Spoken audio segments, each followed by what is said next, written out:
In order to be successful in the insanely competitive market that is Goodwill, that is Salvation Army, Savers, whatever your local thrift store is, you guys need to learn how to look for these inventory carts and look through them.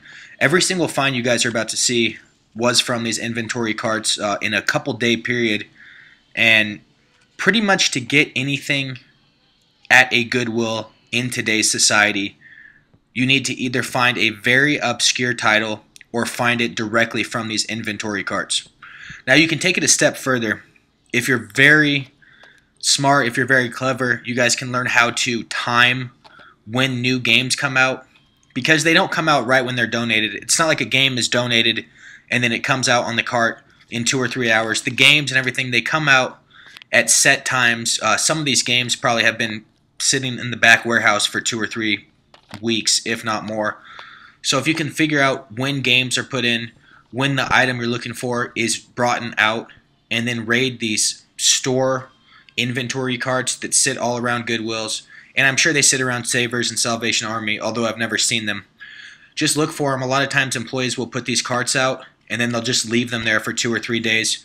And as I said, most cases, AAA titles, good games are never going to see the light of day on a store shelf. They're going to be picked off these inventory carts, so it's better that you do it than the competition. So one last time, just keep an eye out for these things. They come in all sorts of forms. They come in bins. They come in things that look like grocery carts, and then they come in these weird bookshelf things.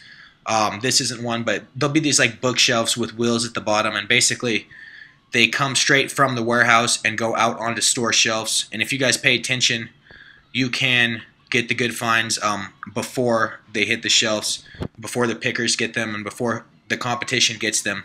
So keep an eye out for the inventory carts, and I'll hop into the pickup video right now. You guys can see what I ended up getting this week.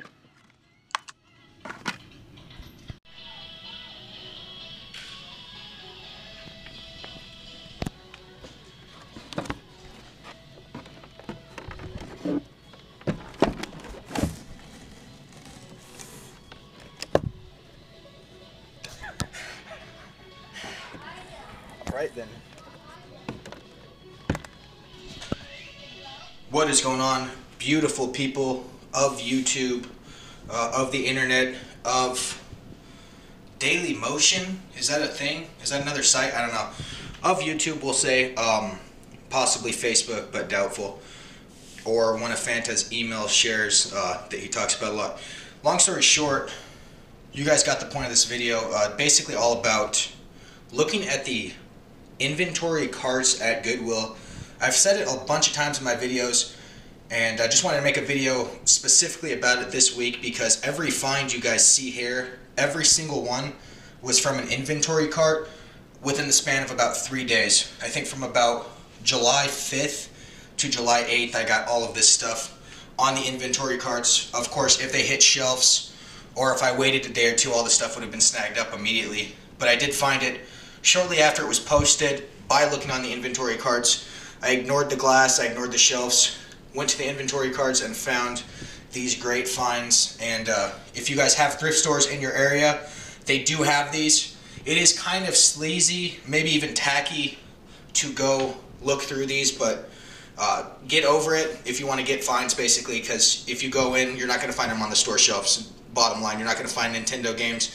You might find an obscure PS2 game on store shelves, but you're not going to find a Mario, you're not going to find GameCube games, Super Nintendo. They're going to just be gone right away.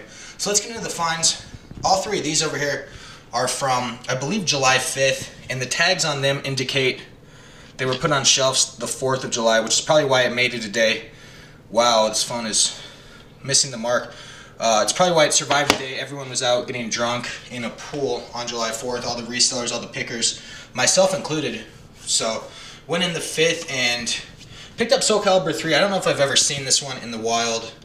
It is complete and it is in pretty much perfect condition.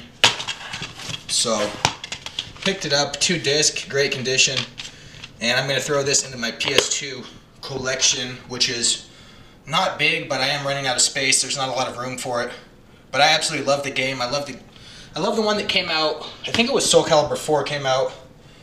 and correct me if I'm wrong, and it was the one where on the PlayStation you had your own character, on the GameCube you had your own character, and on the Xbox you had your own character as kind of exclusive content. I thought that was really cool how they did that, and it made each, even though it was a multi-plat, it felt almost like the system's own game as opposed to a multi-plat. A Game Shark here for the N64. I don't think I own one of these. In fact, I don't know if I've ever found one. I found a bunch on like Game Boy and stuff. If I keep it or not is another deal, but Game Sharks usually do sell for a pretty penny. So if you guys see Game Sharks really on any system, pick it up, put it in your hand, and if you want to look up the value, you can. If not, head home with it. And obviously head home with it when it's $2.99 price tag. Why not? I didn't even look up the value, I just bought it. Another one I didn't own, Final Fantasy 12, or XII as I used to call it. And I'm not sure, I've never played this one, and I don't know if I've ever even found it in the wild, to be honest. It's not a rare game by any means, but I don't remember finding this in the wild. I certainly don't remember buying it. So again, a big part of the reason I got it was the fantastic condition, and it's complete. So $3.99, even if they're not super valuable games, I'm going to pick those up any day due to the condition. Let's get into, I believe this was July 8th, probably about 3 days later, I got all this stuff. I'll start off with the kind of the heartbreaking find over here, but it also brings up a really good point. You guys, the biggest mistake I see game hunters make that I know through YouTube or in person is that they never talk at Goodwill or at Salvation Army. They assume what the price tag says is final. There's no point in haggling. There's no point in talking. I've talked to the managers a lot, and I've gotten some really good deals, both getting prices dropped on items and getting a certain gem in an otherwise crappy lot. I'll get that out. You guys saw last week we got that Metroid out of a Baron Nintendo they wanted $20 for, and we ended up paying $2.99, and Fanta went home with Metroid. So that's a good deal. That's a point of talking to the managers, talking to the store employees. What you guys see on these price tags is not, it doesn't mean anything. They can put in whatever they want in the computer. They can hit $2.99, they could hit $100.99.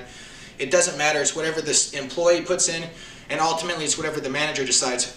So all of these GameCube cases I saw, I really wanted this game, by the way, empty. No disc, nothing. But the entrepreneur in me saw an opportunity here, so I went up and I talked to the manager and I said, look, all of these GameCube games do not have their disc in them. I'm sure they were donated. I'm sure they were donated without their disc. But whatever the case, it does not have disc, none of them. So I said, hey, can we make a deal? Can you sell me these? And the reason being, obviously, is that GameCube is a very unique case, a very bizarre case that you just can't replicate. It's a small disc and it has that memory card above it. So these original GameCube cases are actually relatively sought after. I'm not going to sell them, I'm going to keep all of them. But I ended up paying $1/4 a piece for all these. So you do the math, that's under $2 for all these cases. And now, as I find loose games, or even if I find these games, I now have the cases ready to go. I don't have to put it in a generic PlayStation 2 case. So always talk to the managers, let them know your point of view. Again, worst case scenario, they say no, but if you're sociable, if you're nice, if you spend money in their store, a lot of times they will put in the computer whatever they want to put in. Again, nothing is set in stone at Goodwill. I can't emphasize that enough. So we'll get into the last finds up here. This is from the same day I got those cases. The very first game I noticed on the inventory cart was this game, Teenage Mutant Ninja Turtles 2 Battle Nexus. It is a GameCube game. It appears it was a multi-plat because I don't see the only 4 thing up there. Comes with 2 discs and random codes on the sticky note. Discs are in nice condition.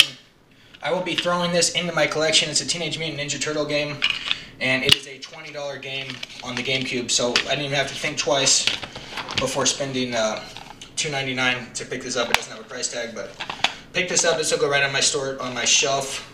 Looks like a pretty fun game, and it looks like it might be co-op, so this will be right on the shelf. I'm not going to resell this. I might be reselling this. Somewhat of a rare game, Taito Legends, and it has a lot of really famous arcade games. Looks like Bubble Bobble, maybe Dig Dug. Oh, it says right back here, Space Invaders. Focus here, focus, focus, focus. This camera sucks on this phone. Space Invaders, Bubble Bobble, Operation Wolf, Jungle Hunt, just a bunch of pretty popular arcade games from the 80s. And my understanding is this is a relatively rare game. Bookman's would confirm that. Bookman's has it at $15 in 2010, so that kind of told me that this game had some value at one point. So I picked it up, and it's, you know, it sells for 15 bucks today. It's not valuable, but for $2.99, it's supposed to be kind of an uncommon game, so picked that up. Last but not least, I picked this up strictly to play it, really no other reason. Kingdom Hearts, one of my favorite RPGs ever. If you haven't played it, it's a third-person kind of an action RPG. Your weapon is a keyblade, which is really cool, and you fight shadows with Disney characters as your party, and you go into famous Disney movies. A really amazing game. I really like it. Kind of emotional. I almost like felt with the characters when I played this. And there are some Final Fantasy characters in there as bosses as well. If you haven't played this, pick this up. It's not expensive. $10, $15 on eBay. Pick this up and pop it into your backwards compatible PS3 and give it a play. An awesome game. So that is it, guys, for the video game hunting game. I will have a good camera again by the next video. This is my cell phone, and it's not great. But the camera I just got, the battery was terminal, and that is why I do not buy on Amazon. If you guys enjoy the video game hunting series, please leave a thumbs up. I will be back in the next few days with another video. Thank you guys for watching, and have a good week.